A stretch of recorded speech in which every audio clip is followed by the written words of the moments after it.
our speakers, our chairpersons, my friend President Dr. Niranjan Agarwal, and all the people who have joined in. We are into the fourth virtual lecture series in general surgery, which we have been conducting for last month or so with very good response. And I would request Dr. Niranjan Agarwal to start the session. Dr. Niranjan Agarwal. Thank you, Rajesh. Good evening, friends. Once again, a very warm welcome to all of you for the fourth in series of this MSS lecture in general surgery. Today, we'll be talking about some more basic things in general surgery, such as ergonomics in laparoscopy, sutures, staplers, and Aparna's talking on, I forgot the topic. What's the energy topic? devices and Sorry. Energy device and different energy devices. Pardon me for that.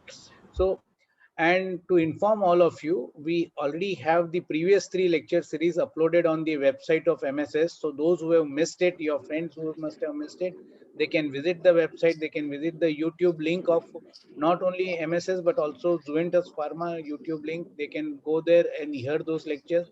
All the further lectures are also going to be uploaded over there. And we need suggestions from you because this is an ongoing series for the whole year, every Friday. So if you find something different to be done, or it is inconvenient from point of time or day or something like that, we will take the majority view and start. This was the starting point. We have done on 1 month. We've got around 700, 600 registration every week, but we see that only 100, 150 people join in. So whether the timing is inconvenient or whatever, if you inform us, then we will be able to modify things as per convenience of most. Today we have with us 2 eminent surgeons from the city of Mumbai, a very close friend, Dr.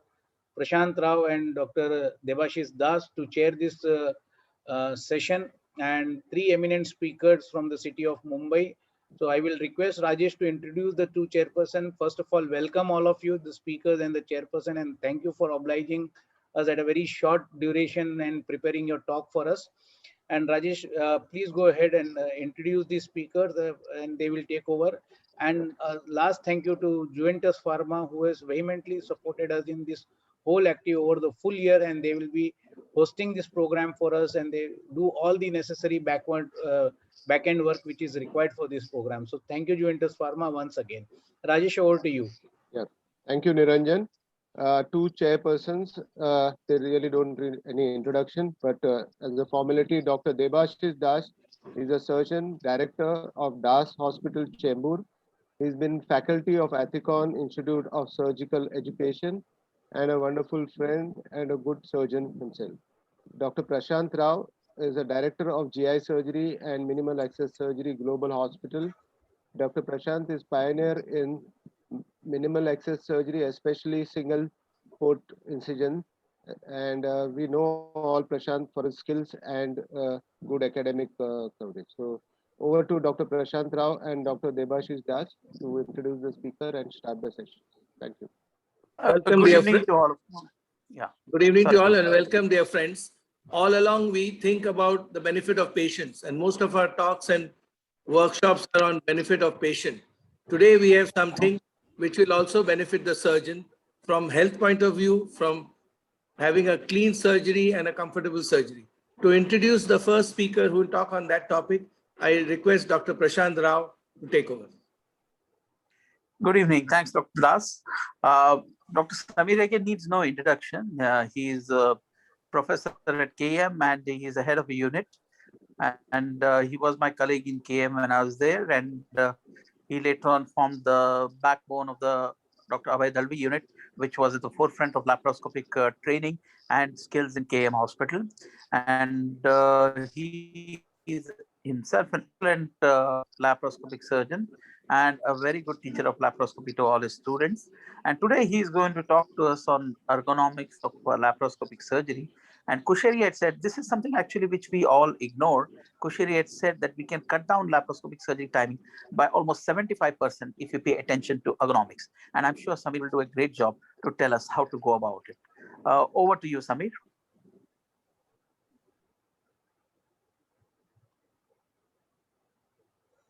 Samir? Unmute yourself, Samir. Yeah. respected chairpersons, with your permission, I'm sharing the screen. At the outset, I would like to thank the President, Mumbai Surgical Society, Dr. Niranjan, and Secretary for allowing me to present here. This is one topic which is extremely important, as Dr. Prashant Rao has told. You can actually cut down on your timings of surgery. Not only surgery, but it deals with comfort and precision. So when minimal access surgery was introduced, it became big however that patients are in comfort, the patients go home early. However, if you are not ergonomically oriented, still patients persist to have increased pain at the port site because of improper port placement, as there's increased torque at the site.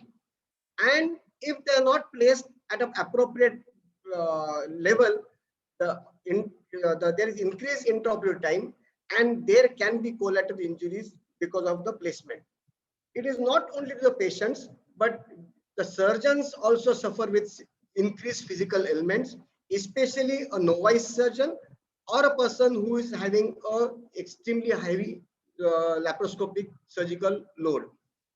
The ailments can be neck pain with either spondylosis or spondylitis, shoulder pain while abducting, which is called a chicken wing scapula, backache, hand finger joint pain, tenosynovitis, burning eyes, exhaustion, hand muscle injury. Because of improper hand instruments, there can be carpal tunnel syndrome, thinner neuropathy because of awkward thumb grips. So what is ergonomics? It is basically the scientific study of people at work in terms of equipment, design, workplace, layout, working environment, safety, productivity, and training. That itself means it modifies the work to fit the worker with a goal to eliminate the discomfort and the risk of injury due to work. It is a Greek word which I have elaborated here. Now, what happens in open surgeries? The surgeon has a good amount of freedom with their hand at the wrist, elbows, so has about 36 degrees of freedom. The surgeon is usually non-stationary and works in line of axis. So he has his vision, hands, and the target organ in a line. He has a three-dimensional vision, so he can have a depth perception. He has a good tactile sensation to feel the tissues. And patients are given either whatever position depending on surgery, either supine, prone, lateral, but the assistants use their hands as well as retractor to clear the operating field, as well as to safeguard the adjacent structures. In laparoscopic surgery, however, you have two-dimensional vision, you have loss of depth perception, so you have an indirect visual input. There is loss of peripheral vision, so you're limited to the vision what is being shown by a camera and output on the monitor. The visual display is away from the surgical field, so the hands are working on a different level. The vision of the surgeons are different, so you really require to have a good hand-eye coordination. Further, there's only 4 degrees of freedom because of the fulcrum effect of the trocar over the anterabdominal wall, which also has a tremor enhancement disadvantage. Additionally, the surgeon is usually static and usually forced in an awkward position.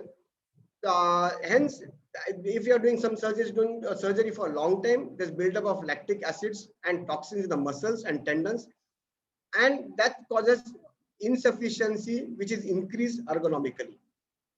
The orientation is of the vision and the physical axis separated, and the instruments and hand are not in vision, and hence it requires good amount of adaptation to manipulate tissues without any contact.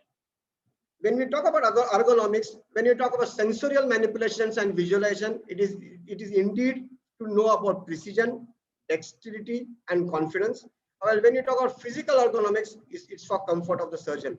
So it is precisely done for increased safety of patient as well as the surgeon to have better outcomes and reduce stress in surgeon as well as the patient.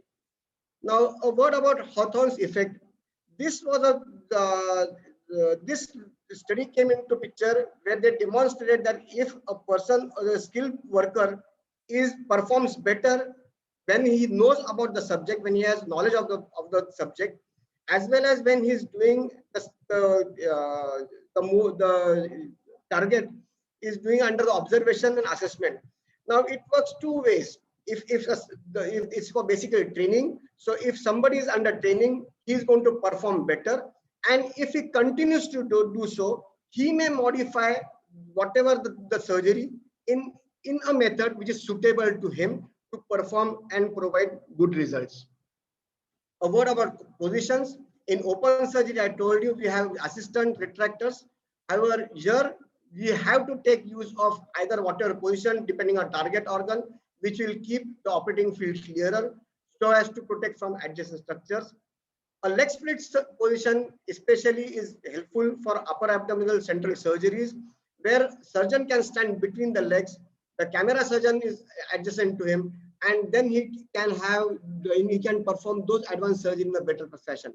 When we are talking about retractable surgeries, where you can have the lateral or core prone position as shown in figure, you can have direct access so that allowing you avoid any injuries to the adjacent structures. Now, it's extremely important that operating team, the surgeon and the camera surgeon should be in coaxial. Now, in some surgeries as laparoscopic ventral hernia, as IPOM, usually many surgeons would try and take lateral ports. If you have a good amount of triangulation, the camera surgeon may obstruct movements of the operating surgeon. That's where the ergonomics come into picture. The camera surgeon be provided with a stool which comes at a lower level, or may be provided with a longer telescope so he is out of the vision, or the surgeon has to operate with a sectoral type of ports, which I will come back shortly. So when we talk about ergonomics, it starts with OT layout and environment. The camera and the monitor only be in line with the surgeon, with the target organ in between. All individual members of the surgical team, as well as all personnel in the OR, should have appropriate space and access to equipment. That this space is extremely important. If you don't have the space and have crowding, then there is mental fatigue and can lead to ergonomic insufficiency. What about a monitor? Initially, when laparoscopy came, we started keeping at the much lower level than what it was desired. Then the studies came that it should be put up much higher so that when chin up is there, the patients are comfort. Studies have come to a point that the best position to monitor it should be in horizontal plane of the eye, preferably of 25 optimal degrees of the line of the plane of the eye. It's preferable if it is 15 degrees downwards, but the horizontal plane of the eyeball and the monitor should be at the same line. Now, if you come about what distance it should be maintained, it depends on the monitor size.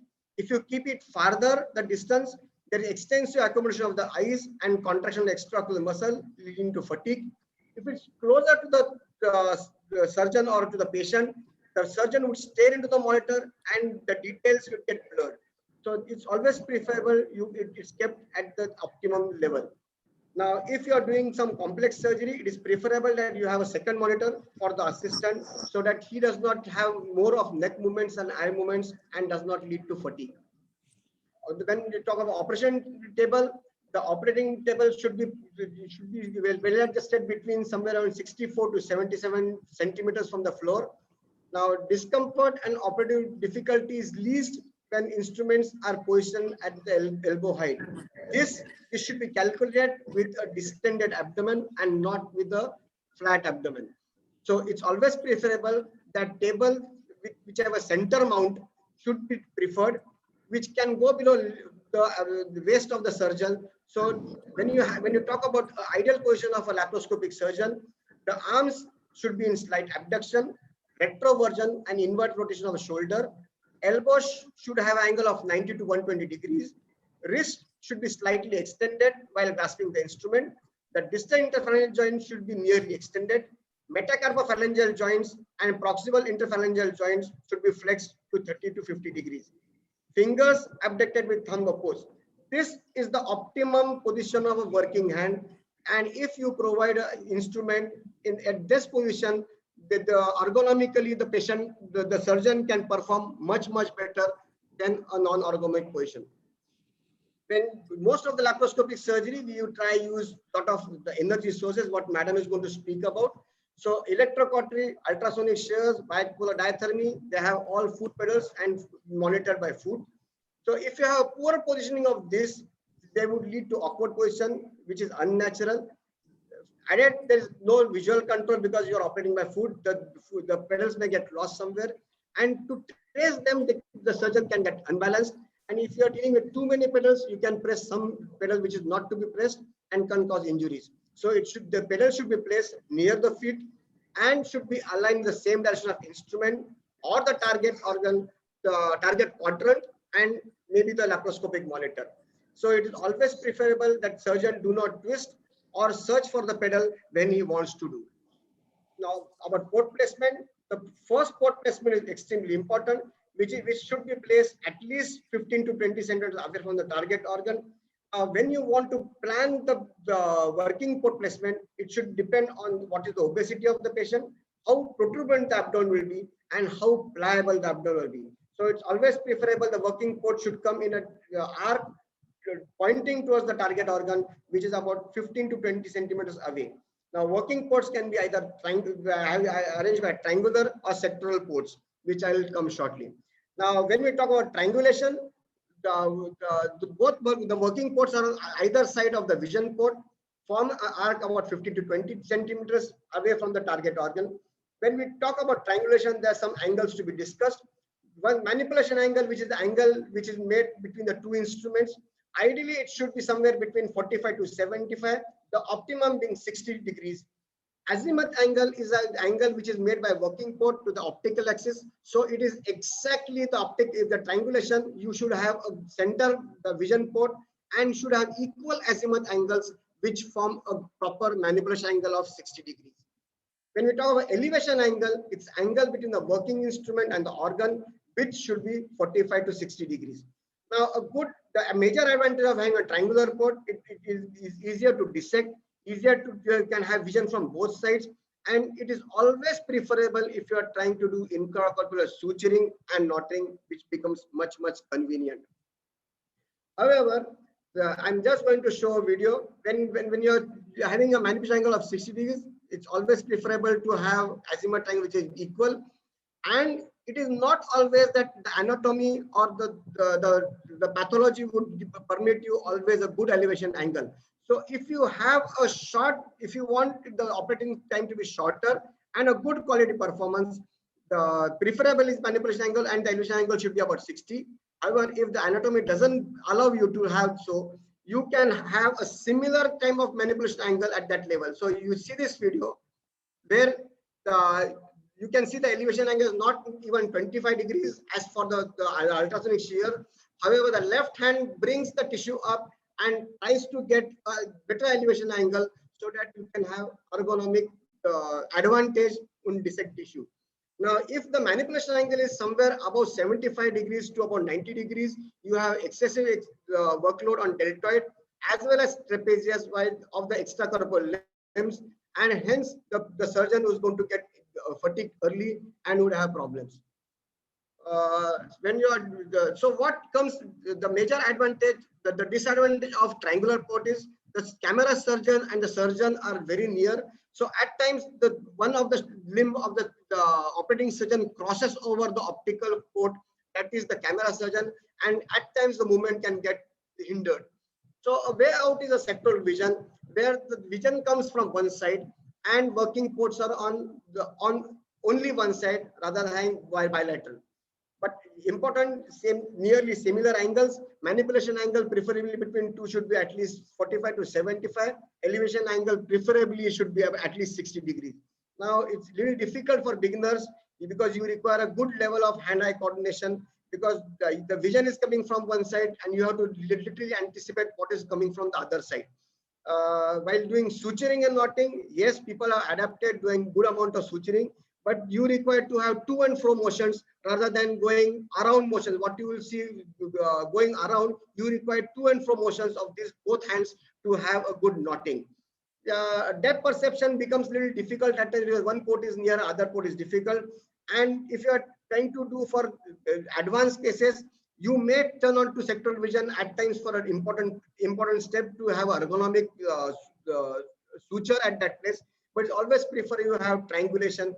The major advantage of this ports is usually camera surgeon and surgeon are away and they don't come in their way of the movement. When we talk about ports, they should be 15 to 20 centimeters away. Now ports should come straight up to the peritoneum and to be directed to the target organ. The ports come near the target organ, the elevation angle goes somewhere near 90 degrees, and there can be coupling injuries where the metallic or the plastic port will come near the target organ. Farther the ports, the elevation angle goes down, and taking out and inserting the instrument inside may cause injuries at times. A word about fulcrum, it's always preferable that fulcrum should be in center. So a very long instrument or a very short instrument should not be used. If you are using an instrument which has maximum length outside, the force applied is magnified and they can lead to visceral injuries. However, if you have the length outside is much more, even a smaller instrument, smaller movement on the outside will be magnified inside and can cause collateral injuries. Now, what challenges does laparoscopic surgery have because of equipment? We have 2D vision placed about 6 to 8 feet away from the surgeon, which the vision cannot be compared with what direct vision as open surgery. However, 3D cameras have significantly improved the vision and hence the precision even in novice surgeon also. There is a lot of loss of peripheral vision, hence navigation, it's a limited navigation in a magnified local space, but a good camera surgeon who understands what exactly next step would be should be able to show the surgeon what the intended target area of dissection, and you have good wide angle cameras which may at times allow you to have a little increased peripheral vision than what is available.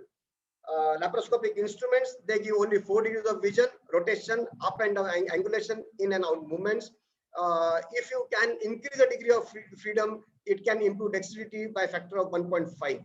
The laparoscopic instrument always, the surgeons work with reduced efficiency. The grasper transmits only 1/3 ratio from handle to the tip. However, with open the hand-held hemostat, the ratio is reversed, is 3:1. So it is extremely important that we have to modify instruments as what a surgeon would be, because all standard instruments, laparoscopic instruments available, they come in standard size, irrespective of surgeon's height, the build, and even the hand size. So irrespective of when the surgeon is using, either me or Dr. Prashantra is operating, both are working 6 times harder than what we are doing for open surgery ourselves, which we don't know. It's being involuntary. Hence, to avoid this, it's preferable always to have a custom-made instrument. Further added, improper design handles for this instrument give excessive strain to the hand. Hence, multifunctional handle which fits only one hand of the pistol is preferable. Now, it should rest in the half-held, the half-closed hand, as what a basic working position of the hand I told you. Between the ring and the little fingers with thinner MS should grasp the needle, grasp the instrument, inserting the grip. The longitudinal axis of the instrument should be as an extension of the forearm, so it forms the same axis as for rotation, and hence the pronation and supination can get directly transmitted to the instrument, which will add ergonomically during either suturing as well as dissection. So the ideal instrument should enable a surgeon to minimize wrist flexion and rotation and ulnar deviation. The arms should be on sides. It should avoid any pressure points on the hands and the finger. So when you are thinking of a design, if you are thinking of pistol type, it is a good task requiring force. So if you are trying to dissect harder things, it's preferable to use pistol. However, if you are requiring precision, it should be precision type handles, so you don't require excessive force. Now, a word where your newer instruments coming into the lab instruments, where they have devised ergonomic handle with redesigned Grasper actuation mechanism for comfortable hand-to-tool interface. Steinhellberg has introduced pistol grip instrument with rotatable handpiece. There is a radius surgical system which has come, which provides additional 2 degrees of freedom, deflection and rotation, which improves dexterity to a certain level. Now, it's not only instrument, there are operating the tables, now newer tables are coming which can touch near the floor, and the surgeon can sit in the operating chairs with arms supported so as to decrease any type of backache as well as any kind of chicken wing scapular deformities. A new the robotic systems have come in place which give improved precision.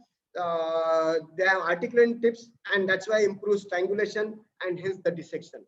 The word of single port laparoscopy, it has the triangulation concepts what I told you have changed.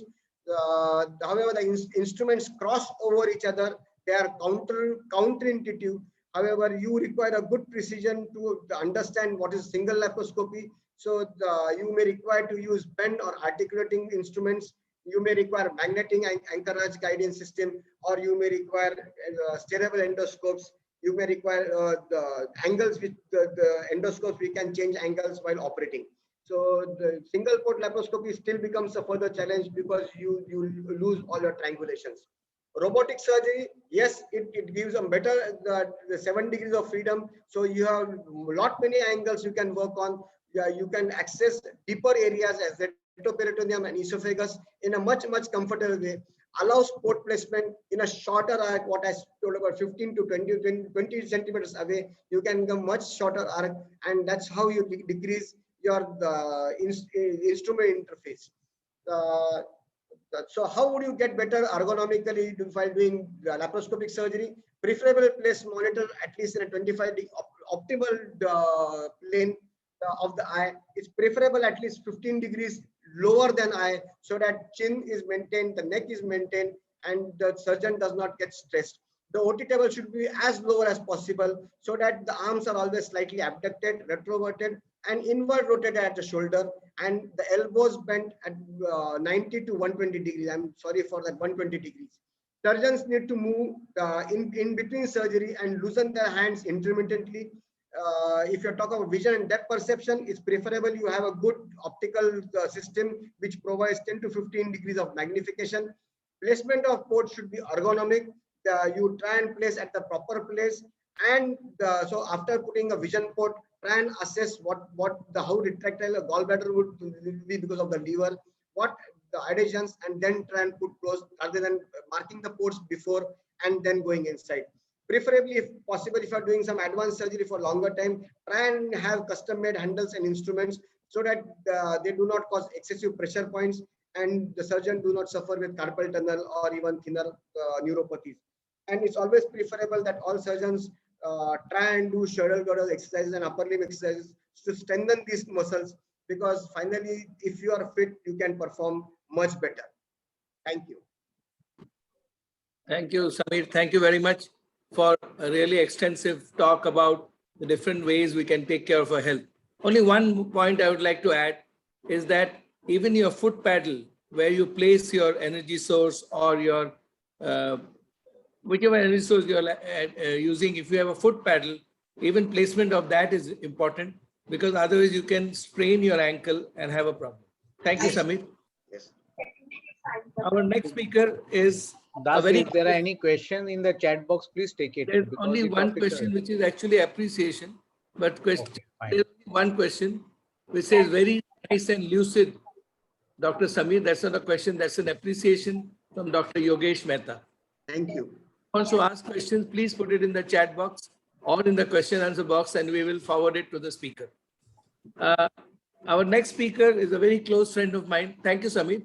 Our next speaker is a very close friend of mine who has actually been my teacher in basic laparoscopic surgery, and also when I went into advanced surgery, he was the person who used to teach me at our hospital. He is. We are going to take that talk last. Sorry? Ashish, Take Dr. Shastri's talk last. Shastri's talk last. You'll have to introduce Dr. Will Prashant, are you there? Prashant? Prashant is not there. You can introduce Aparna. I would like to introduce our next speaker. She is going to talk to us about. Yeah, Prashant is there. Prashant, you have to introduce. having a quick bite, I suppose. Hello. That's called thought for food. Debashish, I think you go ahead and introduce Aparna. Prashant is there. Prashant is on the line. Yeah, Debashish, go ahead. I told them you'll introduce Aparna and or do you want me to go ahead? Yeah, Prashant, I think you go ahead. पहले तुम में गाड़ी निकल जाएगी यार. Somebody I know. introduce. Right. I think I should start. Aparna, hey, good to have you. So Apu really needs no introduction. A pretty face with a wonderful pair of hands, and a few in surgery like that. She was my co-lecturer in KM, so I had the benefit of her surgical skills and expertise, and a pleasant demeanor as a co-lecturer. And we were in Dr. Suppe's unit. Now she is a unit head herself in KM and professor of surgery, and an excellent teacher to all her students. And she is hardcore KM from the beginning, and she will do a wonderful job with this lecture, and I'm sure we'll learn a lot. Apu, the floor is yours. Thank you, Prashant. Thanks for such a nice introduction. And in a way, I am glad that, am I sharing the screen now? Yeah. Yeah, screen is there. Yeah.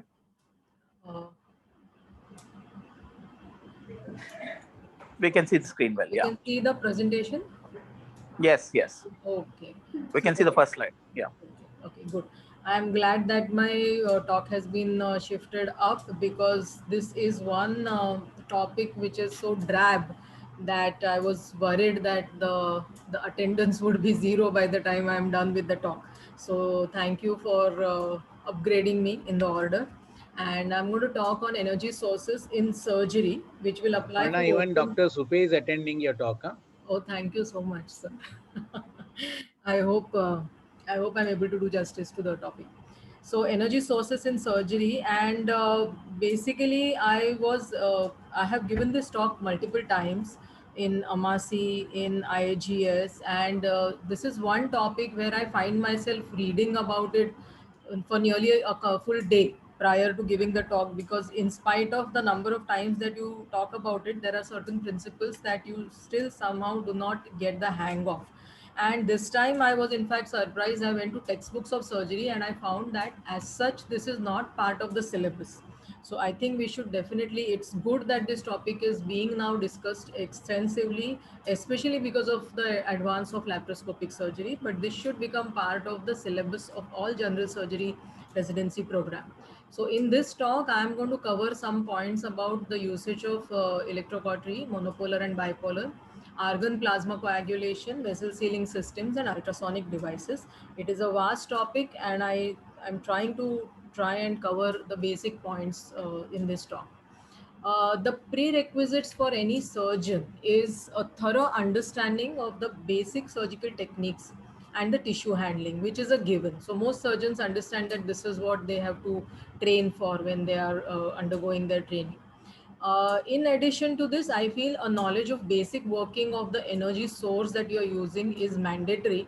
And more importantly, one should know what are the limitations of the energy source that you are using. So let's first correct the terminology. When we say electrocautery, actually what we mean is electrosurgery, because we are using electric current to perform surgery. And electrocautery essentially is only using electricity to heat up a particular instrument, which then applies, the heated instrument is applied to the tissue. Whereas in electrosurgery, you are actually making the patient part of the circuit of electricity. So there is a difference there, and what we do nowadays or what we use is electrosurgery and not electrocautery. So we use very high frequency electric currents through the tissue, and those currents create heat in the tissue. And there are various modes to achieve this heat generation. What standard electrical current that we get is the 60 hertz current. But if you use the same current to the body, it will cause excessive neuromuscular stimulation and possibly electrocution. So when does this stimulation stop? In frequencies above 100 kilohertz or 1 lakh hertz, this stimulation stops. And the electrosurgical generators that we use take this 6 hertz current and increase that frequency to above 200 kilohertz. to avoid any Faradic current and Faradic stimulation.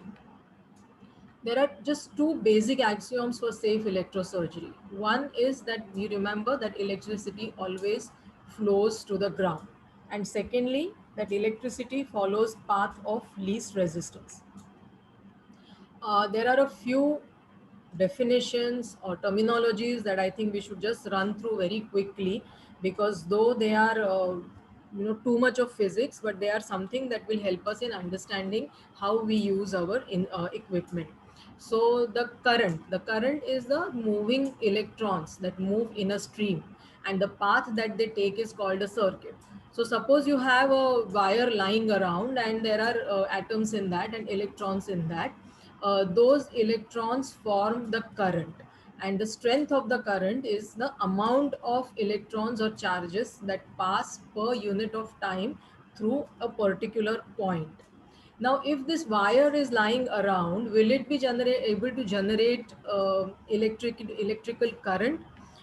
It will just collect a static current, but you need some force which will push this electric current from one end of the circuit to the other end of the circuit, and that force is the volt.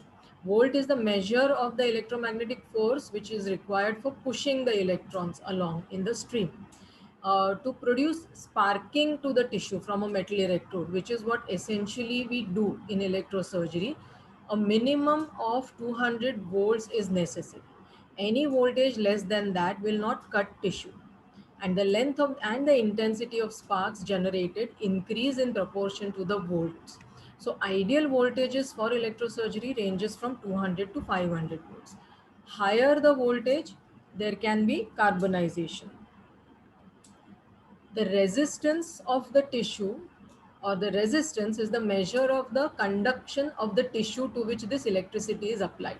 So resistance within tissue to the flow of electrons through the wire is what creates the envelope of steam, and that envelope of steam cuts the tissue.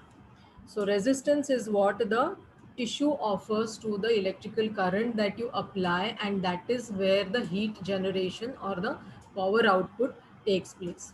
And wattage or power is the amount of energy produced or consumed and is reflected as the heat output. So what is the basic theory of operation here in using of electrosurgery? It is basically dependent upon rapid heating of the tissue. And what are the different changes that happen in the tissue when we apply electrical current to that? So let's see whether tissue experiences a temperature increase from the normal body temperature to about 45 degrees Celsius within a few seconds. Now, if this there will be no macroscopic change here, but there are some cytochemical changes which will happen, but they are irreversible. So if this temperature comes down in a short time, then there will be no irreversible change in the tissue. However, between 45 degrees and above, there will be irreversible changes in the cell structure and function.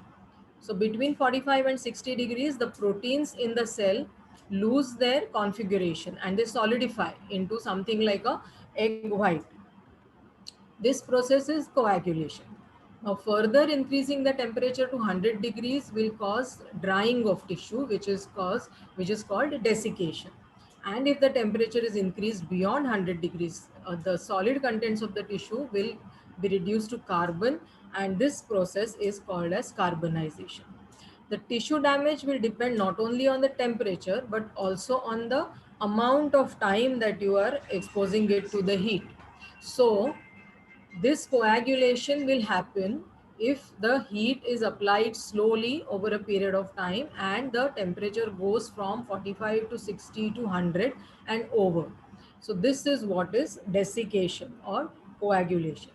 But if the same rise in temperature happens very, very quickly, in that case, the intracellular water vaporizes and explodes, damaging or rupturing the cell membrane, and this is what causes division of the tissue or the cutting effect in the tissue. So let us look at a standard electrocautery machine. The electrosurgical generator is the source of the electron flow as well as the voltage. And the circuit is the generator, the active electrode, the patient, and the patient return electrode. The pathways to the ground can be anything that may include the OR table, the staff members, the equipment around, and that is the standard structure of an electrosurgical unit. Now, this is what we all see in our operation theaters. And the types of generators have also evolved over the years. About 30 years back, what we had was grounded systems where the return of the current would be to the ground and not to the generator itself. The, the problem with these grounded system was that, as we saw in the earlier slide, that the current will always take the path of least resistance and the current will flow to the ground. So sometimes the current would take some other pathway, causing burns at distant sites and not necessarily through the return electrode. And also sometimes there would be splitting of current and the current would leave the circuit through some other path of least resistance. In order to overcome these problems, isolated electrosurgical systems came into being, and here the therapeutic electrical current is completely segregated. That means the return electrode returns the current to the generator itself, and this reduces the chance of splitting of current as well as distant burns. Now there is an additional advance to this, which is a deactivated isolated system. That means if the return electrode by any chance is not functioning, the system will stop functioning. It will not deliver current to the patient.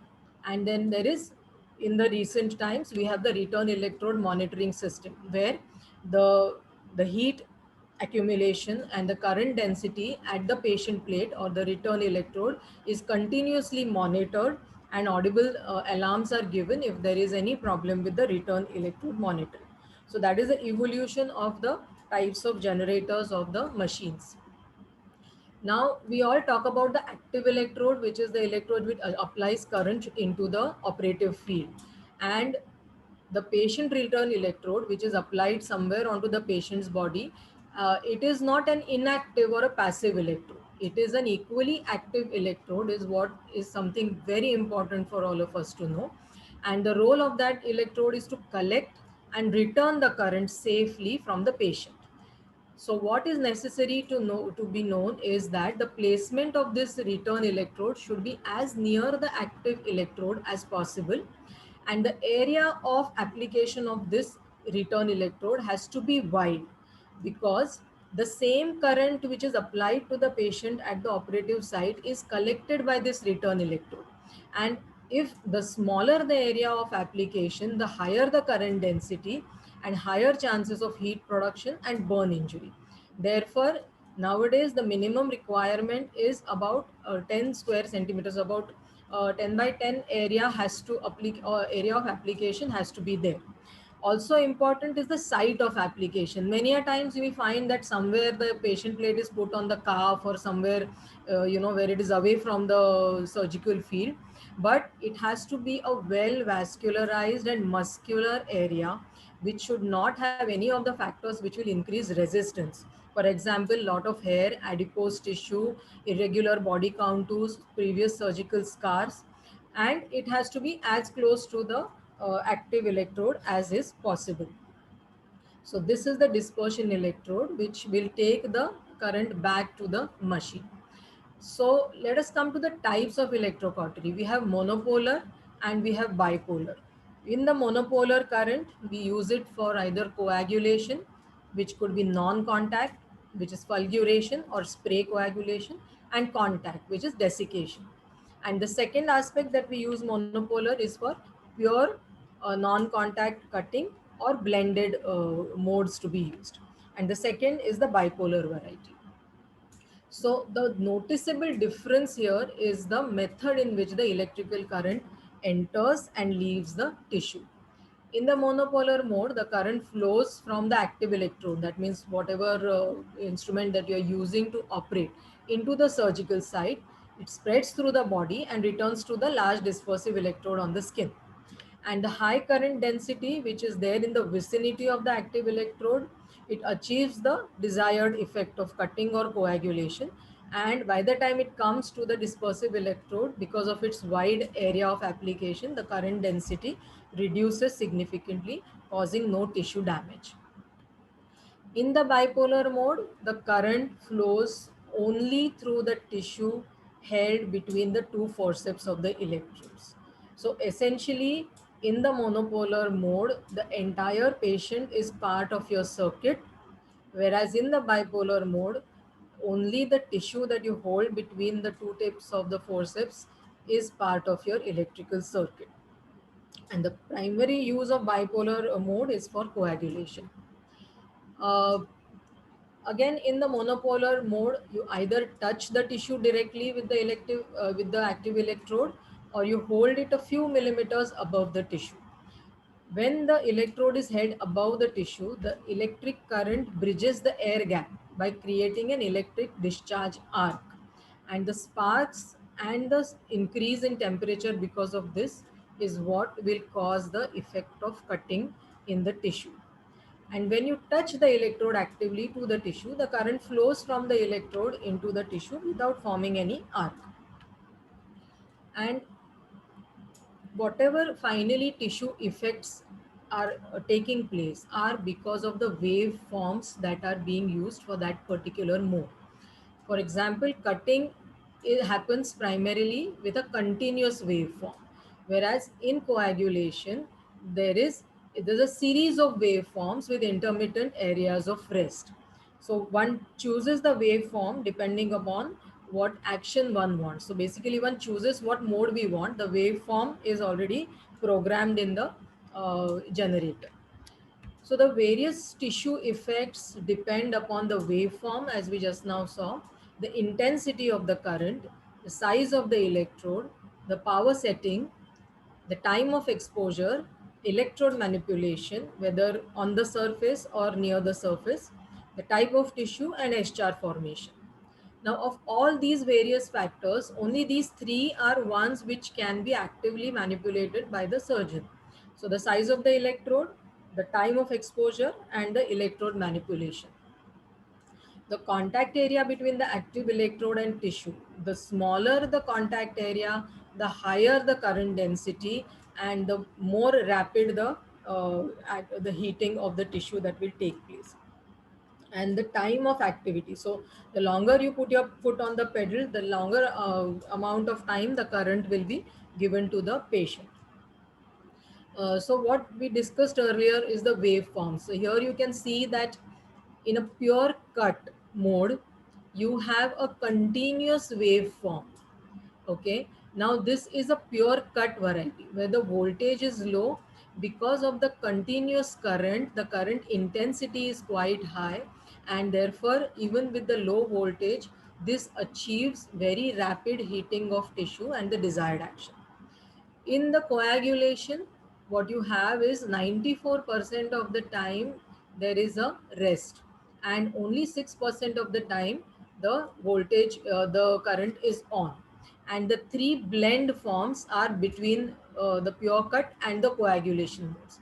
And these will decide what action finally is taking place.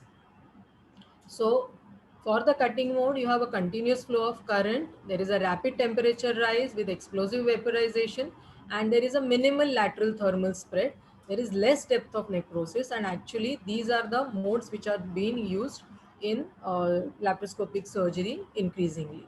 The blended effect will allow periods of cooling time in between, so that the vaporization doesn't happen as rapidly, and it allows a little coagulation to happen along with the cutting. So it gives the benefit of both cut as well as coagulation. And in coagulation mode, you have a highly modulated, very intermittent current, which is of a high voltage, but intensity is less since it is active only 6% of the times. And the rise of temperature is slow, which causes protein denaturation, dehydration, and therefore it has a good coagulation action.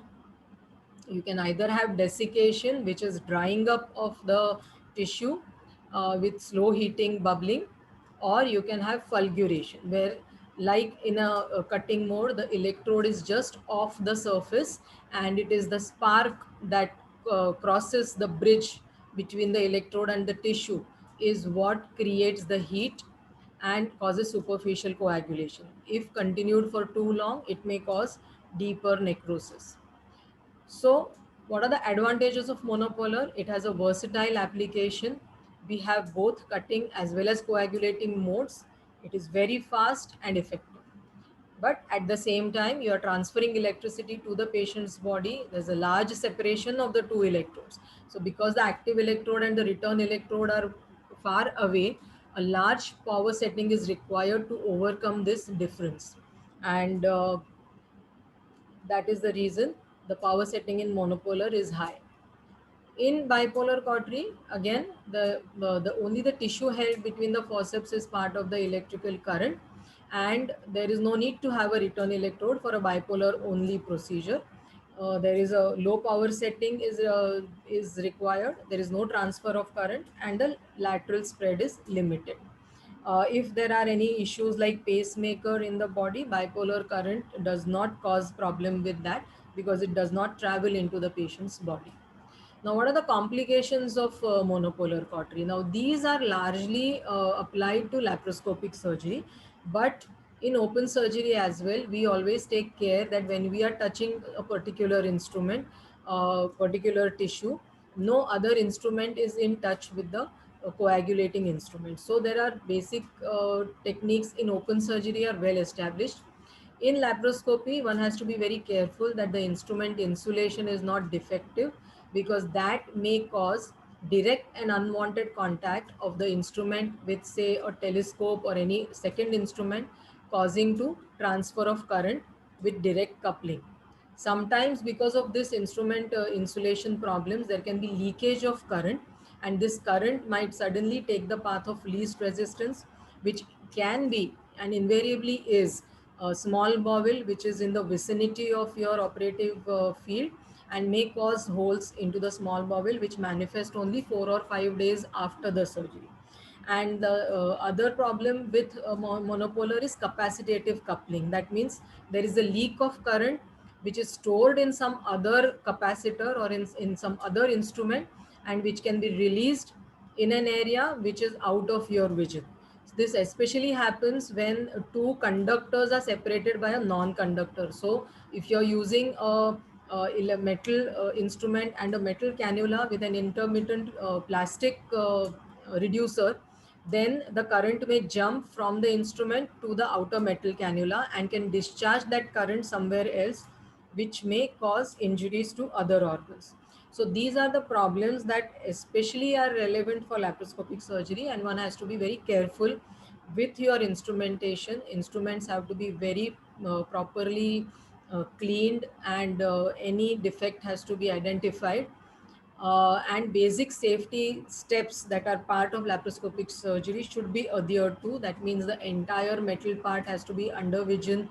You have to be sure that no other instrument is touching your probe, that is to which you are applying electricity, and there should be no leakages from the instrument.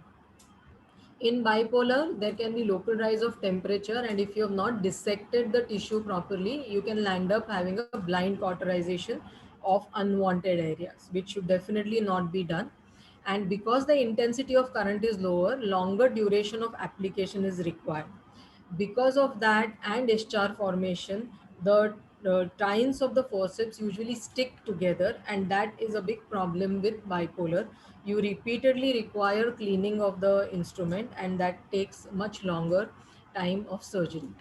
So to prevent the complications, a proper maintenance of instruments, voltage at around 200 volts, you activate the electrode only on contact with tissue, and there has to be adequate insufflation. Especially in laparoscopic surgery, you must make sure that the insufflation is adequate and that your instruments are not crowding together for the current to jump from one instrument to the other.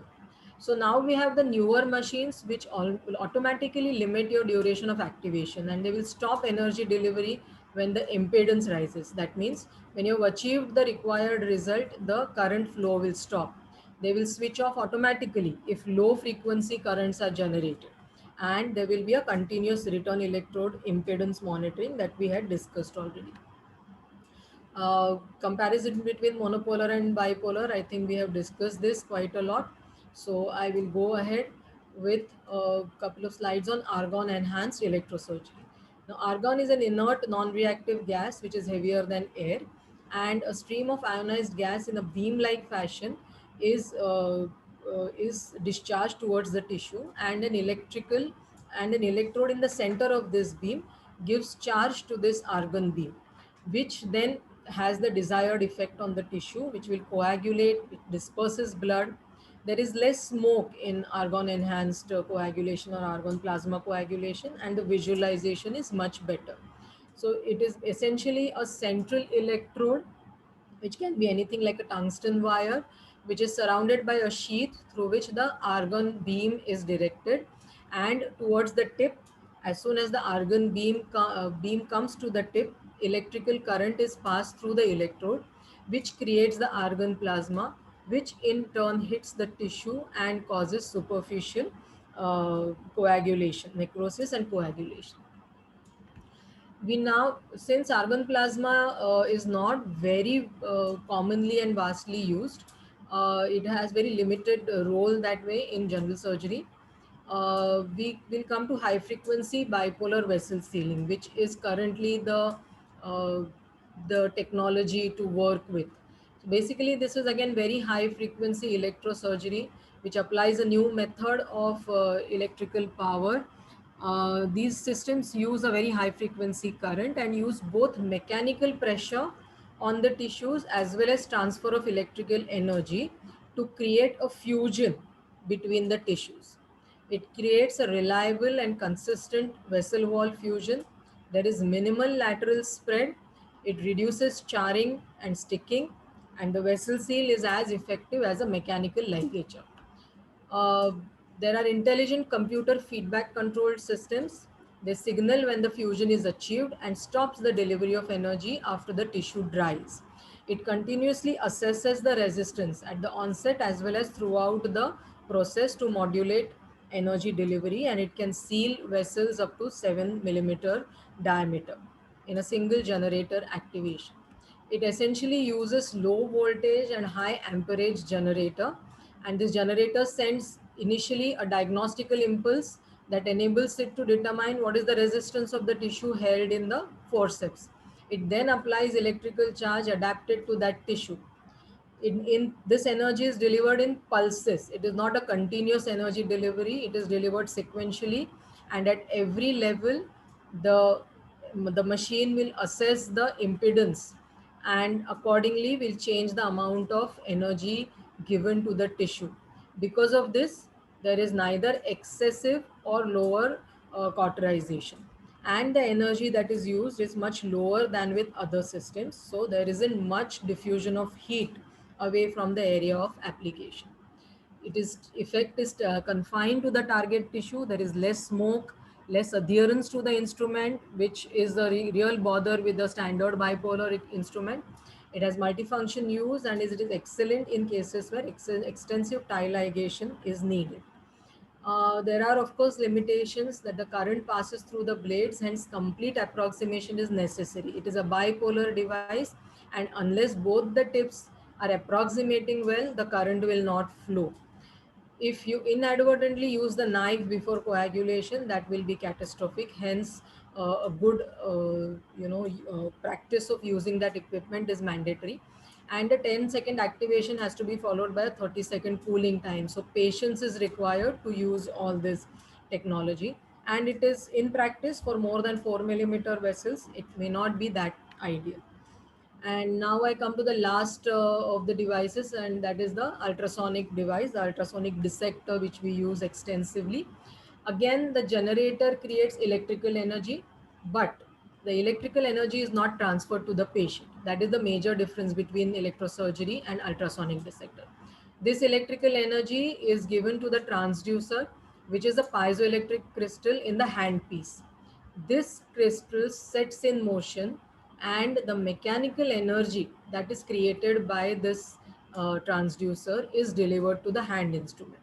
So the basic function is rapid oscillation at the blades of the instrument, and the tissue denaturation happens by the heat, by friction, mechanical wear and tear, and cavitation.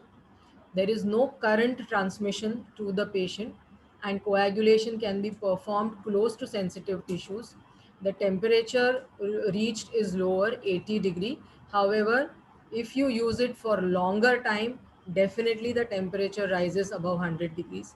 The lateral heat transmission is said to be about 1 millimeter only, with low charring, low smoke, and it is a multifunction instrument, as most of us we know.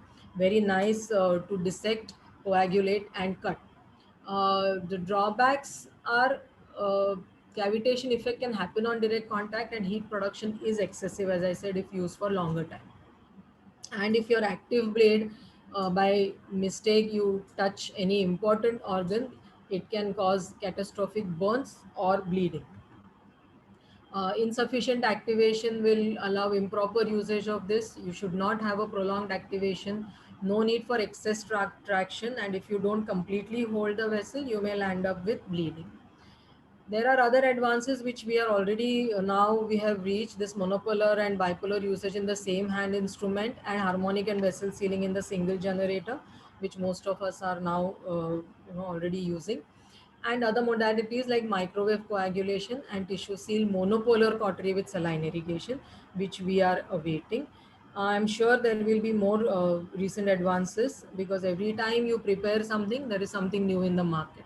So I would like to thank the Mumbai Surgical Society, Dr. Niranjan, Dr. Rajesh, for giving me this opportunity, and I hope that I have been able to put across some facts in electrosurgery and other energy sources. Thank you so much. Thank you, Dr. Aparna. It was a wonderful lecture and quite comprehensively covered. Dr. Debashish, Can I ask a question? If I have the permission from the chairperson, Das, you are muted. You need to unmute. Sorry, there's a question. Can I? Someone is asking whether the difference between diathermy on tissue and near tissue. Diathermy? Near tissue and diathermy on the tissue and near the tissue. Yeah. So this is asked by anonymous attendee, so I don't know the name. Okay. So diathermy is essentially what we are doing, the electrosurgical techniques. And if you have to use the active electrode properly, the way it is meant to be used, it is to be kept slightly away from the tissue, 1 or 2 millimeters away from the tissue, and especially for cutting mode and for fulguration or spray coagulation, that is how you are supposed to use it. When you touch it to the tissue, then your modes will change. So you have to either go on to the desiccation mode, or in the blend 1, 2, or 3 modes of the cutting curve. So depending upon what mode you are using, you keep your active electrode either touching the tissue or slightly away from the tissue. Thank you. Thank you. There's just one point which I'd like to add with the permission of Aparna. Of course. For the PG especially, whenever you're coagulating, it is going to be the clot formation which is stopping the bleeding. So it takes a little time for the clot to form. So after coagulation, do not remove the instrument immediately, because the clot doesn't form so fast. So after it is the endothelium is destroyed, the clot takes some time to form. Very short time, but few seconds is required. So one question is that from right, me. One question I want to ask with the permission of the chair. Yes. Recently, with the COVID you have heard that there was a lot of scare created because of the plumes of the cautery or the other energy devices. So much so that in laparoscopy, we all started using drains to go pass through the sodium hypochlorite solution, etc., which probably has now settled. And it was said that it is mainly viral hepatitis B or C.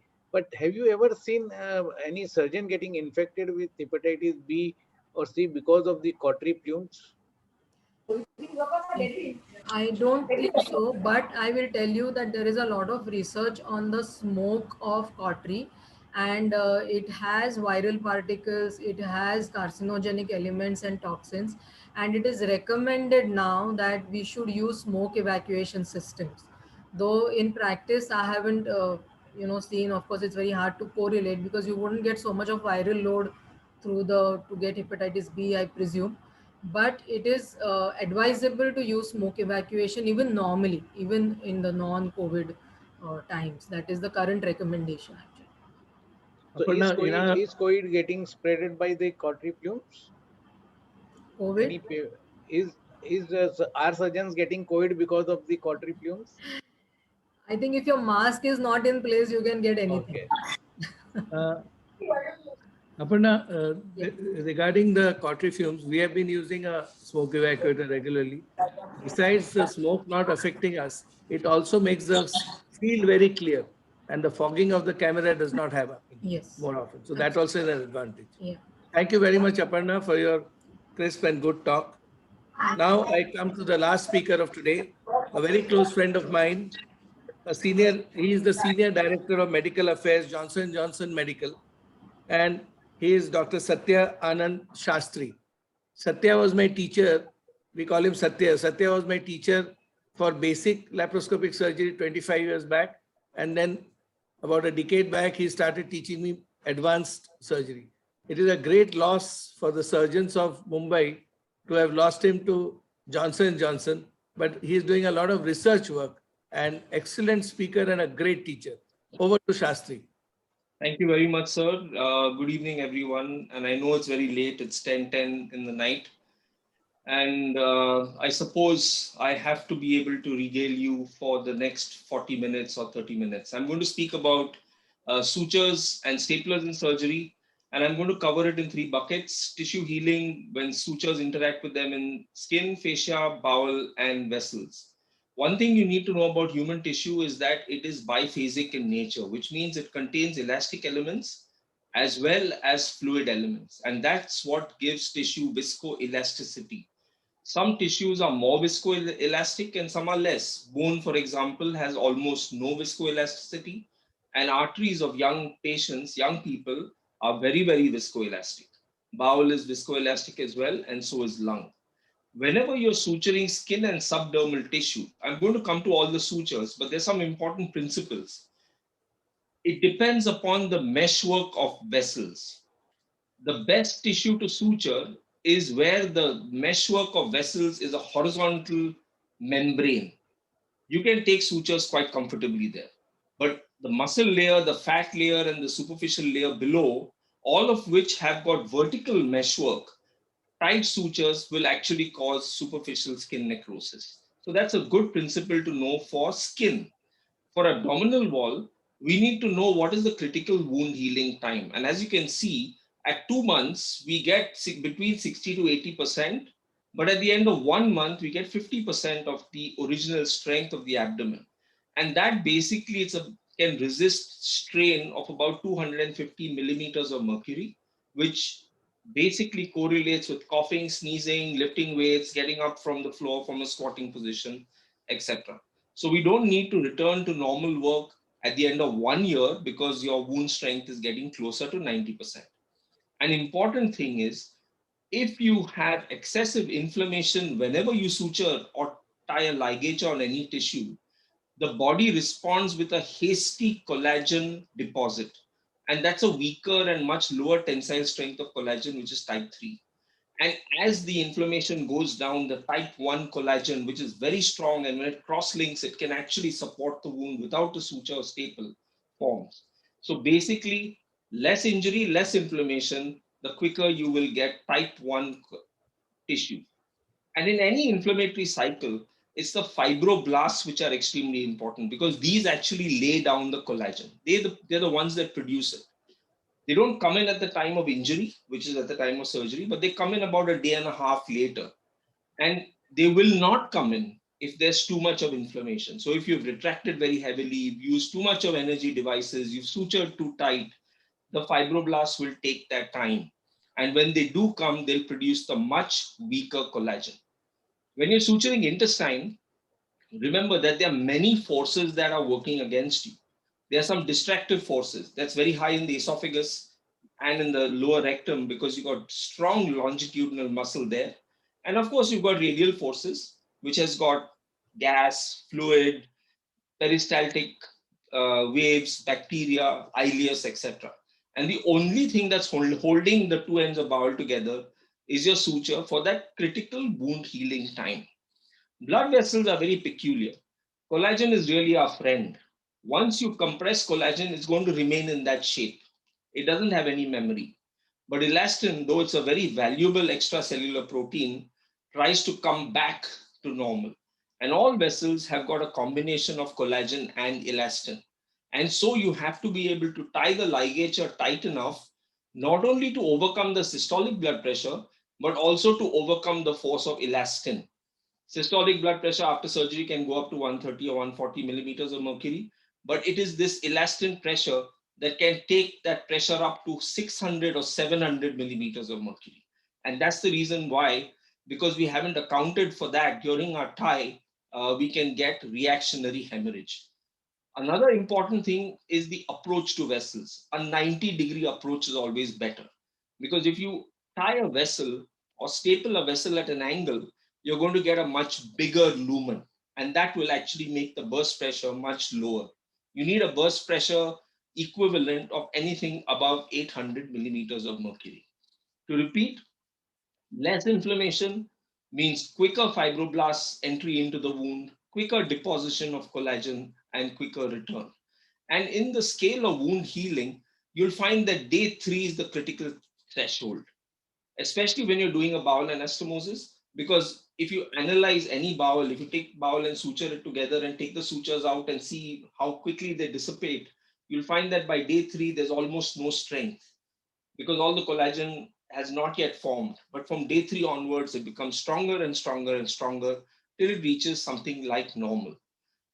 Therefore, I'll emphasize again, it's not only the suture that you use, it's the technique of suture, it's the needle that you use, it's the knots that you apply, because anything that will increase inflammation may stimulate angiogenesis, but below a certain pressure of oxygen, the fibroblasts cannot produce collagen at all. There's enough of medical evidence around it. So one of the best surgical papers I read in 1987 was that extremely tight sutures will cause significant reduction to tissue perfusion, and this is true even for staplers. So I'll come straight to the main topic now. The word suture describes any material. It started off with, slices, slivers of tendon and horsehair and elephant hair, till finally we've got very sophisticated sutures now, which are made of complex sugars, which ultimately dissolve, and therefore we can have much less inflammation. What is an ideal suture? An ideal suture has got all the characteristics that are there with it, but most important is that it should induce minimal tissue reaction and trauma.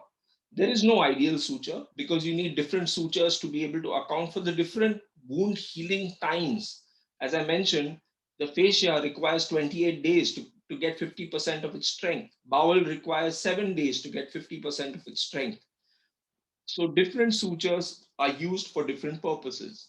Minimal tissue reaction and trauma is extremely important in critical anastomosis like biliary and pancreatic, because stricture formation is another overemphasis of collagen production, which is not very good as well.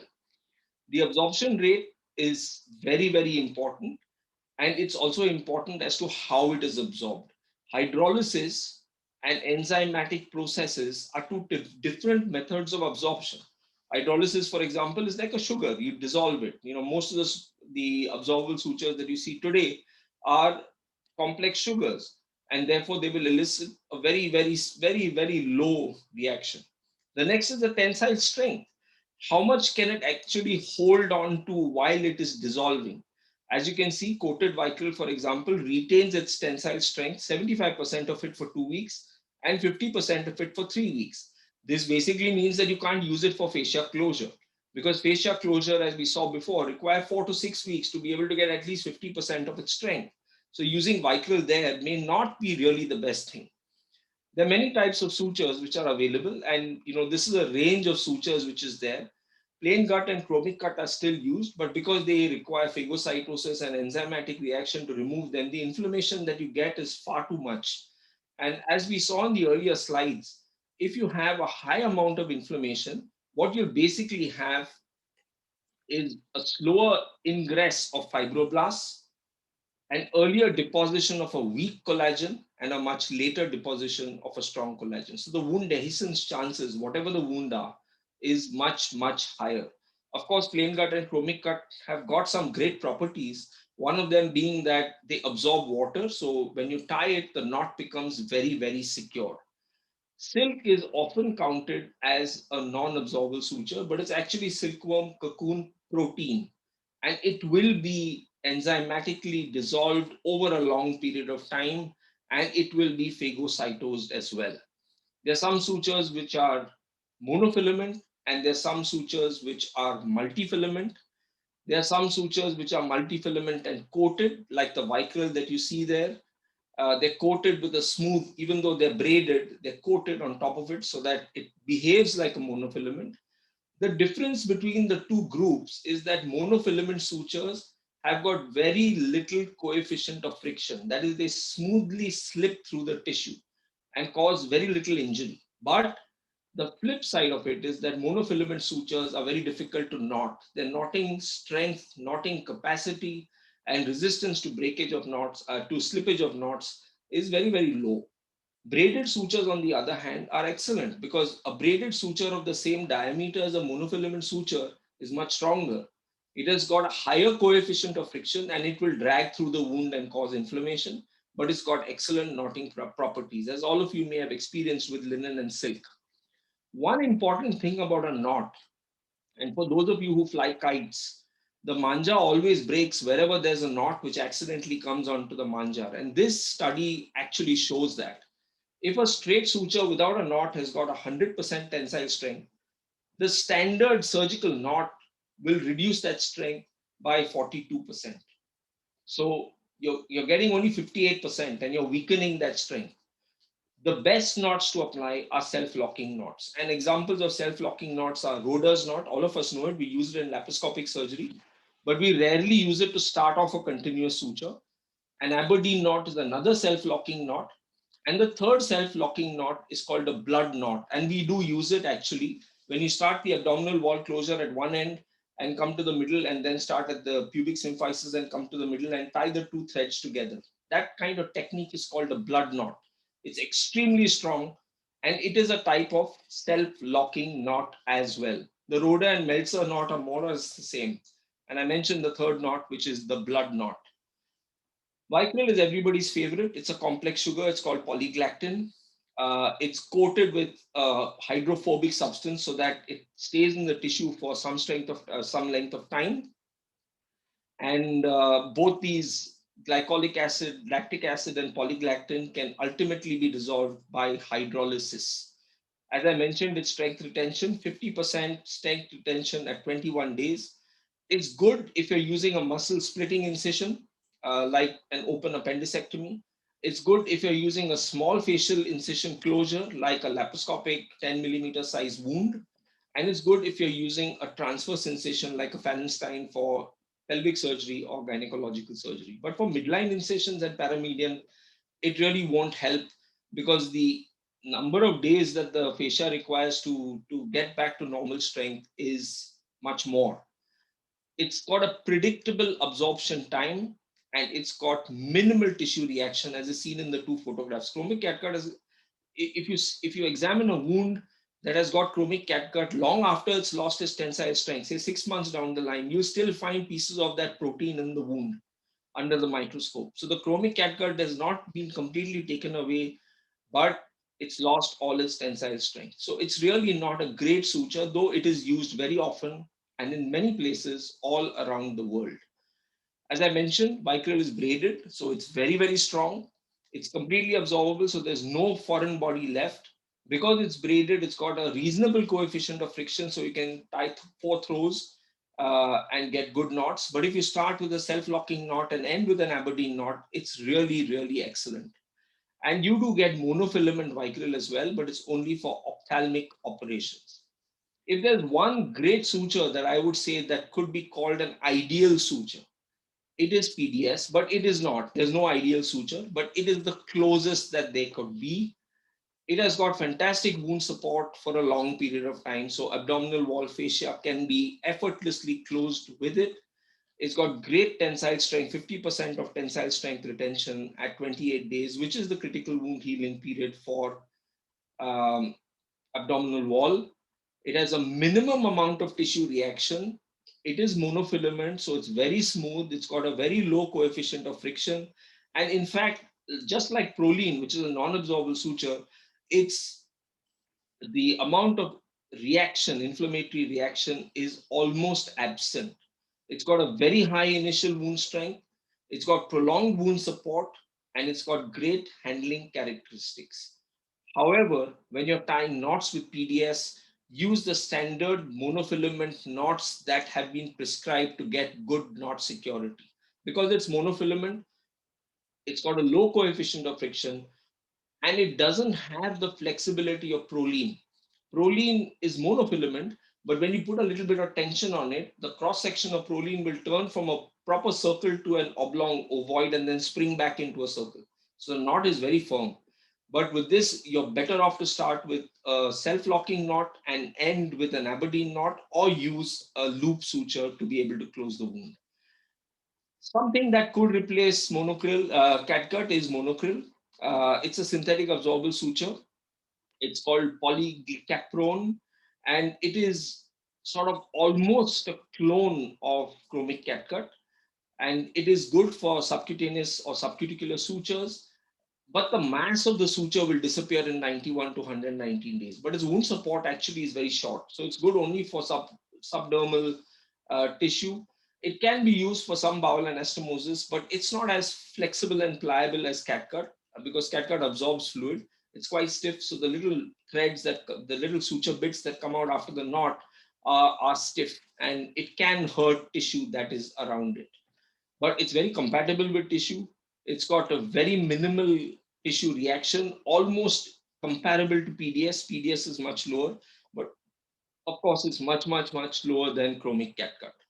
And it gives you effective wound support for 20 days, but that's sort of comparable to Vicryl, a little less than Vicryl, and it has got secure knotting. So you need not more than 4 throws to be able to get a secure knot with monocryl.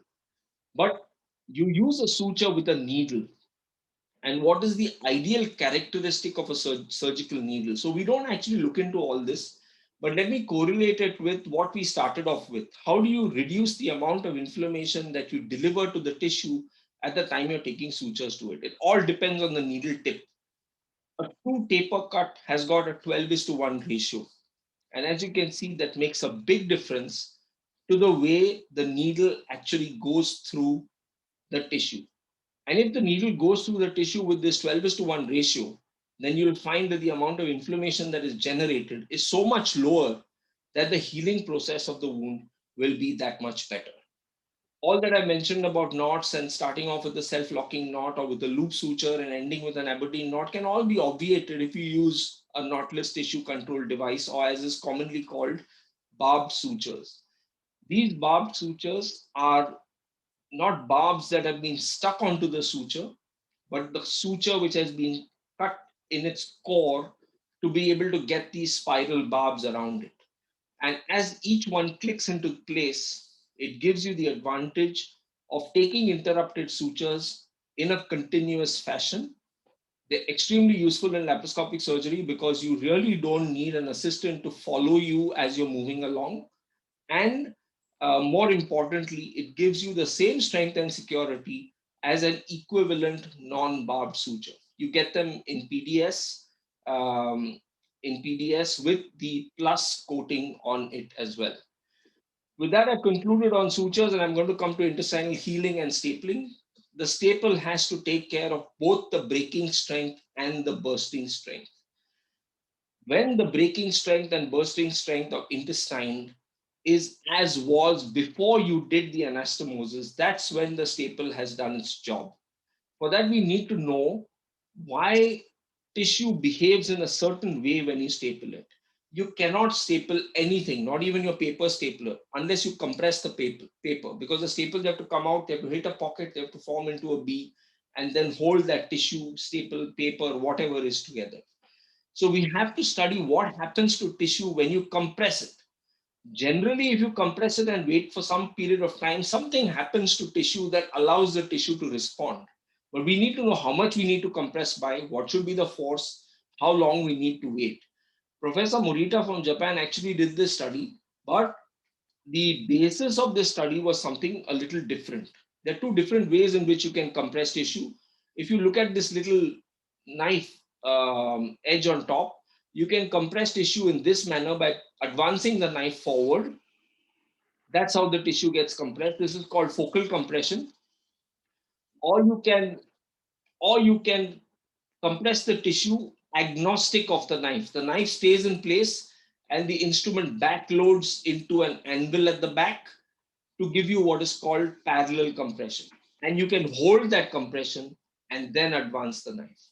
So parallel compression is really an excellent form of compression, which does something very, very good to tissue. And as I mentioned, because tissue is viscoelastic, as opposed to steel, which doesn't get compressed, and rubber, which gets compressed, when you squeeze the fluid out of tissue with parallel compression and wait for 15 seconds, you can compress the tissue a little more. And as you see, rubber will come back to its original shape, steel will not move at all, but tissue will get an additional 25% extra compression so that you can then select your staple height depending upon the preoperative thickness of tissue that you selected. You could either select a stapler, like I showed you the first stapler, which is called focal compression, where you have compression when you close the jaws and compression when you fire the knife. This is the parallel compression stapler. So the difference between the first closure of the jaw and waiting 15 seconds and when you fire the knife is very, very little. There's a smaller change in gradient. Or the first variety, the focal compression, you get a very high change in gradient because you're compressing as well as advancing the knife at the same time. Different thicknesses of bowel have been studied by many, many people. Now you can do a CT scan assessment. So you can select your stapler cartridge closure height depending upon the thickness of bowel and factor in the presence of that 25% loss of thickness before you fire the stapler. Otherwise, the staples may be too loose. It will get you good tissue approximation, but it will not get you good hemostasis. And what happens when you squeeze out the tissue? These are electron micrographs of different types of tissue in the body. As you can see in the first sort of photograph, as well as the animation below, the cells are arranged in 6 columns and 4 rows. As soon as you compress the tissue, they still remain in 6 columns and 4 rows, but each cell has been squeezed out of shape. If you wait for 15 seconds, the cells rearrange themselves into 12 columns and 2 rows. But importantly, they regain their original shape. That's the difference between picture 1A and picture 3C, which is a process and a system called stress relaxation. That means the tissue has now relaxed. The cells have come back to their original shape. They've rearranged their alignment. The water has been squeezed off. It's fair enough now to advance the knife and cut it. You're not going to get mucosal tears or serosal tears. Whenever you select a stapler, it's important to remember that you're in the middle of the zone. You need both good hemostasis and secure anastomosis. It's not that you have insufficient compression and your hemostasis is poor, because that's going to give you leaks, because hemostasis that is poor requires many things to overcome it. Or too much of compression where you get excellent hemostasis, you get tissue damage, that's bad as well. So good sort of midway is to factor in a 25% compression. And that again is there in that excellent paper by Raphael Chung, 1987, in the Annals of Surgery. A good staple is one that has been pierced 3 times. So the staple legs come out and the staple legs come out through the tissue and then go back in. The way staples are formed is by hitting a staple pocket on top, which I'll show you a little animation of. If you wait for 15 seconds, you'll see that the staples form into a tighter B. And that's because of that little diagram I showed you in a few slides ago, which showed that the cells rearrange themselves. Extremely tight sutures and staples reduce tissue perfusion significantly. And though they may appear to give you good hemostasis, they actually work contrary to what you need. So inflammation is too much, fibroblasts don't come into the wound, and wound healing doesn't happen. But that's a different topic. I'm showing you a little animation of now how staples don't form well. And if the pockets are well aligned, then staples can form well. So that's how a staple must form. You must be able to hit the target tissue and go through it and then hit the staple pocket so that you form a good B shape. There are different varieties of staplers, which I'm going to come to shortly. Circular staplers are used for end-to-end anastomosis, particularly the esophagus and the rectum. They can also be used in other parts for gastrojejunostomies, etc. But circular staplers like the one on the left, which has got space for tissue to expand and flow into, because compression needs to be only at the place where the staples are going through the tissue. You don't need compression anywhere else. So this ability to create the space for that fluid to flow out into is something which has been shown to give a much better anastomosis leak outcome. In fact, from around 11% down to 2%. The other staplers compress evenly all around. So that's what we were doing until now. But now understanding how leaks form, there's been a big change. And if you can see, the leak pathways are reduced both by this technology of allowing the tissue to flow into those gaps, as well as making staples now 3D. 3D staple is more like a horizontal mattress suture or a Cornell suture that you use for doing your bowel anastomosis, which has got both approximation as well as hemostatic properties. These are the different types of staplers that are available. There are some linear cutters, which you can use for division of bowel. You can also use for functional end-to-end anastomosis or side-to-side anastomosis. You get them in 3 rows and you get them in 2 rows. You also get a curved cutter, which is called a contour, which is, I'm pointing out with my marker, which is third from the top, which is generally used for rectal division. You get intraluminal staplers of many varieties, which are of different sizes to be able to fit the rectum and the proximal colon as you like. And you get linear staplers, which can be used for vascular division as well. I'll come to the pure vascular part a little later. You also get different compression mechanisms. You get compression from the EZ and ETS, which are shown above, which can be the reverse loading, as I showed you, or you can get the multi-fire GIA and the multi-fire endo GIA, which are above, which give you the focal compression. That is, the knife moves forward and compresses the tissue by itself.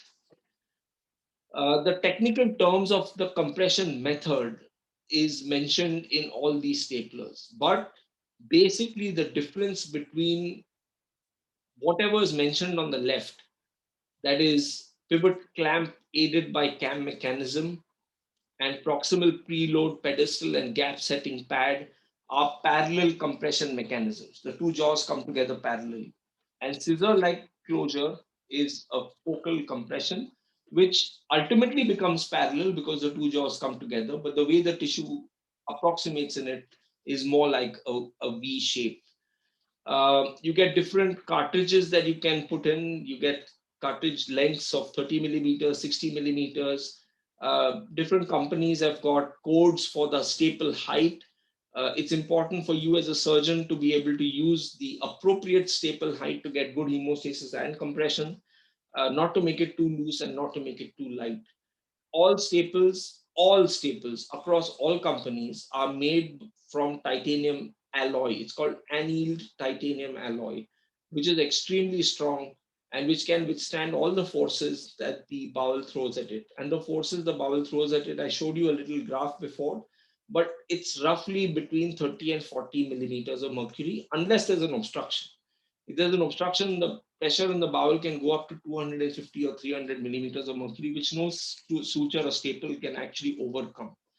But all staples can actually withstand this 30 to 40 millimeter pressure of peristalsis, of radial dilatation because of gas and stasis, etc. So that's the reason why we have this early recovery systems in place, and you can feed the patients 24 hours, 48 hours after the operation. We also have circular platforms, and these are meant for end-to-end anastomosis. You get them in different sizes, which is basically what is written in the third column, which gives you the size of the anastomosis ranging from 21 millimeters to 33 millimeters. The 33 millimeters is the most capacious one, and you may well know it since you may have used a few of them for your piles operations, the hemorrhoidal staplers. The staple dimensions are also mentioned, and the anvil gap or the height of the staple ranges from 1 to 2.5 millimeters. So that's the thickness of tissue that can actually be compressed very, very appropriately. You have one-handed and two-handed systems. So a two-handed system is where you can fire with one hand and you can rotate with another. A one-handed is where you can fire and rotate or manipulate with one hand itself. Some surgeons prefer the two-handed stapler, particularly for endoscopic vascular stapling. Some surgeons prefer the one-handed when they're doing bowel anastomosis, bariatric surgery, or laparoscopic colorectal surgery. One important thing about vascular staplers is that the vascular stapler needs to be placed at right angles to the tissue. It closes a bit different. It doesn't form a B-shaped staple. And therefore, even though you may have some tissue which is as thin as blood vessels, sometimes the duodenum in pediatric patients is very thin, or the bronchus of the middle lobe on the right side is 0.75, 0.8 millimeters in thickness. But you can't use a vascular stapler there because the way the vascular stapler closes is not a B shape. It's like a square. So it's like a clip, like two clips on either side. And you may be hard pressed to solve a problem, even though the range of tissue thickness is from 0.75 to 1.5 millimeters in thickness. I would not recommend it for bowel. It's also got only 2 rows of staples and not 3 rows of staples. And it doesn't form a B shape. It doesn't pierce the tissue and come back and pierce the tissue again. So it's great for blood vessels. It's great for big blood vessels in particularly the pulmonary if you're doing lung surgery. With that, I'll stop this torture and hand it back to the moderator. I'll stop sharing, sir, if you are okay, and wait for your comments. I thought you meant pleasure, not torture. It was a pleasure listening to you as usual. There is one question in the chat box which says, does the time of absorption for suture and loss of tensile strength depend on the thickness of the suture? Dr. Shastri? Yeah, no, it doesn't depend on the thickness of the suture. It depends upon the material the suture is made from. So a vicryl suture that is 2-0 will lose 50% of its tensile strength. So I use the words carefully. 50% of its tensile strength, and a vicryl suture that is number 1 will lose 50% of its tensile strength. So if you look at the starting point of a vicryl 2-0 and the starting point of a vicryl number 1, a vicryl number 1 suture will have a much higher tensile strength. It will lose 50% of it. Whereas a vicryl 2-0 will have a lower tensile strength than the number 1, and it will lose 50% of its tensile strength as well. Thank you. There is a question, which is better, staplers or sutures? I presume the question is for bowel anastomosis. So Yes. the Cochrane review, which is the largest sort of review for a long period of time, I'll go back to Dr. Rajiv Sahai. A 10-0 vicryl and a 4-0 vicryl will be absorbed at the same time. That's the question that he asked. Again, sir, the absorption time is not as important as the loss of tensile strength. What you really want is for the wound to be held together by the retention of the tensile strength of the vicryl. So if you're using a 10-0 vicryl or 8-0 vicryl for ophthalmic, you want the tensile strength to remain for a very short period of time. If you're using a 2-0 for bowel, you want it for a longer period of time. If you're using number 1 vicryl, you want that the bigger tensile strength for a cesarean section incision, for example. You want it for bigger 28 days. You want 50% for 28 days at least. So the mass of the tissue of a 4-0 is much less than the mass of the tissue of a number 1. So your question, to directly answer, 4-0 will disappear from the wound quicker than number 1. But both are doing different purposes. You won't use 4-0 to close the fascia. So I'll come back to the question that you asked. The largest review of stapled and sutured anastomosis is in the Cochrane library. And I can though I work for J&J and I should have made that qualification in the beginning, there is no difference between a sutured anastomosis and a stapled anastomosis as regards anastomotic leaks. There is no difference at all. It is just that a stapled anastomosis is more convenient. The more difficult places like low anterior section, thoracic, very high up in the abdomen, they're easier to do. And certainly there's a high amount of stickiness for stapled anastomosis when you're doing a laparoscopic operation because it makes it easier. It's not that you can't do a sutured laparoscopic anastomosis, you can, of course, but it makes it easier if you use a stapler. But from a pure evidence perspective, there's no difference between the two as But, regards anastomotic leak. Dr. Anand, Dr. Shastri, you'll agree that in certain areas like low resection of rectum, you need a stapler because it's easily approachable. Then Yeah, I mentioned that. it Yes, will be a more useful thing. certainly. Can I no? Any? Dave, are you done, Dave? Yeah, I think should we hand it over to you all to? No, yeah. There's something more to that. So Okay. one question from me, Dr. Shastri. First of all, thank you for a very lucid talk. There are nowadays you get all the sutures which are available are triclosan coated sutures, and the company representative, they insist that the others are not available. You know, does it really make to have a triclosan coated sutures other than for bowel anastomosis? Do it really make any difference? For example, when you fix a mesh in the hernia or close a fascia, does it really make to have a triclosan suture coated suture, or you can have a plain suture? Well, triclosan coated sutures are best when they are seen to work in preventing surgical site infections. And surgical site infections that are superficial or beneath the skin are the ones which are most common. And because you're taking skin sutures, piercing it through the skin, and then going through subcutaneous tissue and coming back, you're actually dragging some bacteria, even though you've cleaned the wound. So the chances of the microbes actually colonizing the suture, which is in the wound for 20 days or whatever, is high. So triclosan inhibits that. So my recommendation would be that, and WHO and CDC and American College of Surgeons have recommended triclosan coated sutures for fascia and above. It doesn't make much of a difference if you're doing a bowel anastomosis with triclosan coated suture because that's a clean contaminated region as well.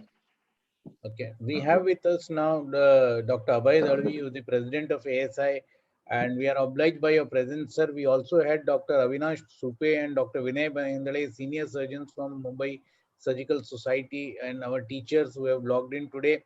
Dr. Abhay wants to have say a few words. Sir, unmute yourself. First and foremost, one of the wonderful lecture series that has been taken by Mumbai Surgical Society. And I have to thank Dr. Shastri for involving himself. I have respected him through my life for being a very honest and a wonderful person who would guide his patients through proper things.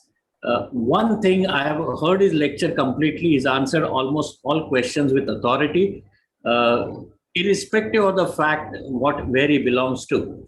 Dr. Shastri, I've just retired from service, but I've been seeing my resident doctors using staplers for anastomosis in an inflamed bowel. Would you like to warn them on that? I think in a pure lecture on staplers, I do make that sort of 2 or 3 slides. When should you not use a stapler? And the important thing is that the amount of reduction in thickness of bowel that you anticipate after compression, which is 25%, should correspond to the stapler height closure of the cartridge that you're using. So I'll just articulate what are the stapler height closures. The biggest stapler is a black. I'm speaking from a J&J perspective, but they're similar in all companies. The biggest staple height closure is the black cartridge, which is 2.5 mm. So if your tissue was 2.75 mm and you compressed it down to 2.5 mm, then that black cartridge will work. But if your tissue was 3 mm or 3.5 mm, then the black cartridge wouldn't work either.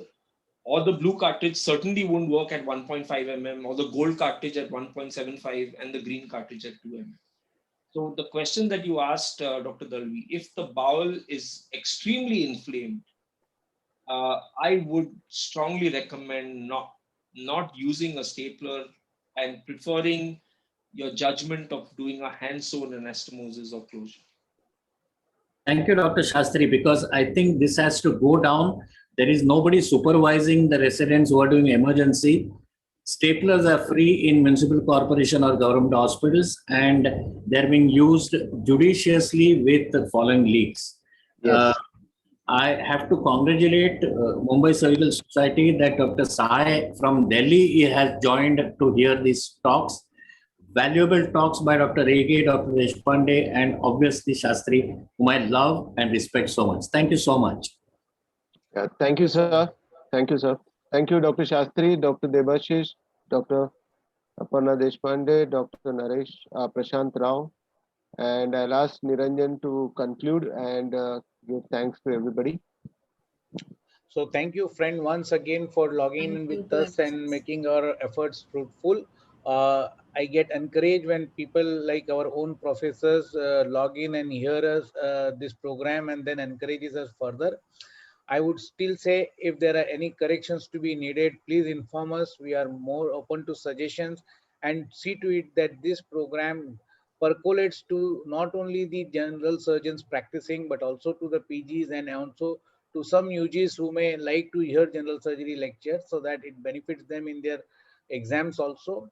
And with this, the next program next Friday will be a session on trauma. There will be talks on trauma of the chest, abdomen, pelvis, limbs, and head injury covered for the surgeons. And we have eminent faculties who have worked in the trauma centers across the city of Mumbai taking this talk. So please make yourself available. And Dr. Abhay Dalvi, sir, we had delegates from Bangladesh also last time. I am sure there may be some over here. So we request ASI to help us to percolate this message across the country so that more people can join in and benefit out of this. I should not be tomorrow blamed. That I'm supporting Mumbai Surgical Society more than the ASI. So we'll talk about it in January 22. Okay. Yeah. And Dr. Supe is around and he wants to talk and can be unmuted. Kuldip? Yes, sir. Kuldip, is Dr. Supe still around in the, he was in the delegate link. Can you check him? Let me check, sir. I will just check. Since we have a little time, Dr. Shastri, would you be able to deliver a similar lecture with the question answers and answers to the questions in the forthcoming ASICON conference? Yeah, with pleasure, with pleasure. Thank you. Thank you so much. Thank you. I'll get back. I'm not in charge of scientific committee, but I'll get back. I think it was a lecture to be heard by almost every surgeon across India. Correct. Yep. Aptly said. Yep. Yeah. So Niranjan, can we wind up, or you want to please. for Dr. Supe? Yeah. So you can thank Juventus for everything. Thank you. Thank you, everybody. Thanks, Juventus, for this wonderful gesture. And we hope many people will join us for our next lecture series. Thank you all. Good night. Have a wonderful weekend. Thank you so much, sir. Thank you so much. Thank Pleasure. you. Good night. Thank you, everyone. Thank you.